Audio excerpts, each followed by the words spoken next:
سب سے بڑی اور افسوسناک خبر جو کہ جڑاوالا سے آئی اور ایک مرتبہ پھر گرجا گھر جو ہیں وہ جلائے گئے.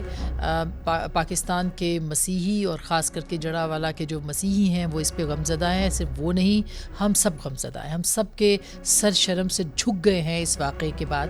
اور وہاں کے جو ہمارے مسیحی بہن بھائی ہیں، جس طرح سے انہوں نے رات کھیتوں میں گزاری ہے، جس طرح سے وہ بے سائبان ہوئے ہیں، جس طرح سے وہ بے گھر ہوئے ہیں، جس طرح سے وہ بے آسرا ہوئے ہیں، میرا خیال ہے ریاست کے لیے اس سے بڑا کوئی چیلنج نہیں تھا، نہیں ہے اور نہیں ہوگا. یہ واقعہ جو بھی ہوا جس میں کہ مبینہ طور پر کسی شخص نے توہین مذہب کی ہے، جس کے ابھی تک کہا جا رہا ہے کہ ان کے نام کے ساتھ پوسٹرز تھے، لیکن ابھی اس کی تحقیق باقی ہے. کیا پاکستان کے اندر اس بات کی اجازت ہونی چاہیے کہ جتھا سازی کر کے کوئی بھی کسی کو مذہبی جنونیت کا شکار بنا دے، دھاوا بول دے، مذہبی جو جگہیں ہیں ان کو جلا دے، بھلے وہ کوئی بھی اقلیتیں ہوں، وہ مسیحی برادری ہو، وہ احمدی برادری ہو؟ کیا آپ کو لگتا ہے کہ یہ پاکستان وہ پاکستان ہے جو قائد اعظم کا پاکستان ہے، یا وہ پاکستان بھی ہے جس کو کہ ہم ایک اسلامی ریاست کہتے ہیں؟ کون سے ایسے اسلامی اصول ہیں جن کے مطابق ہم پاکستان کی ریاست کو چلا رہے ہیں؟ کون سی ایسی ریاست ہے جو کہ اسلام کی بنیاد پہ ہے لیکن وہاں پہ اقلیتوں کے ساتھ ایسا سلوک ہو؟ یہ ہماری مذہبی رواداری اور ہمارے مذہب کے بالکل خلاف ہے. بہرحال اس کے اوپر اب انکوائری کمیٹی بیٹھ گئی ہے.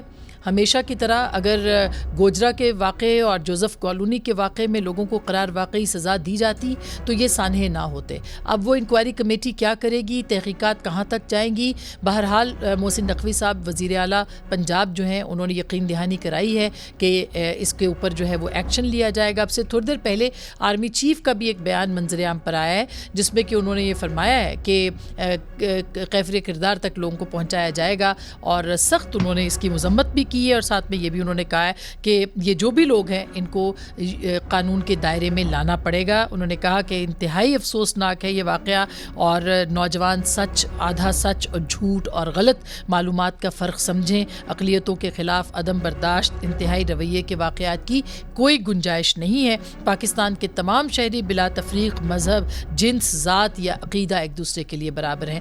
بہت اچھی بات کہی انہوں نے، اور اب سوال صرف یہ ہے کہ اس پہ عمل درآمد کے لیے جو ہے وہ ریاست کیا اقدامات کرے گی. کچھ اطلاعات یہ بھی آئی ہیں، بلکہ پنجاب حکومت کے ترجمان کا یہ کہنا ہے کہ ایک منظم سازش ہے جو کہ یہ ہوئی ہے. یہ منظم سازش ہے تو اس کے سرے کہاں پہ ملتے ہیں؟ یہ مذہبی جنونیت ہے تو اس کی ابتدا کہاں سے ہوتی ہے؟ بہت سارے سوالات ہیں، جوابات اس کے شاید فی الحال کسی کے پاس نہیں ہے. دوسری جانب اگر آپ دیکھا جائے تو پاکستان کے اس معاملے کے اوپر پوری دنیا میں جگ ہسائی ہو رہی ہے.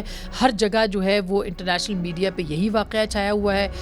پاکستان کے لیے مسائل اور بڑھ سکتے ہیں اگر اس طرح کے واقعات کی روک تھام نہ ہو.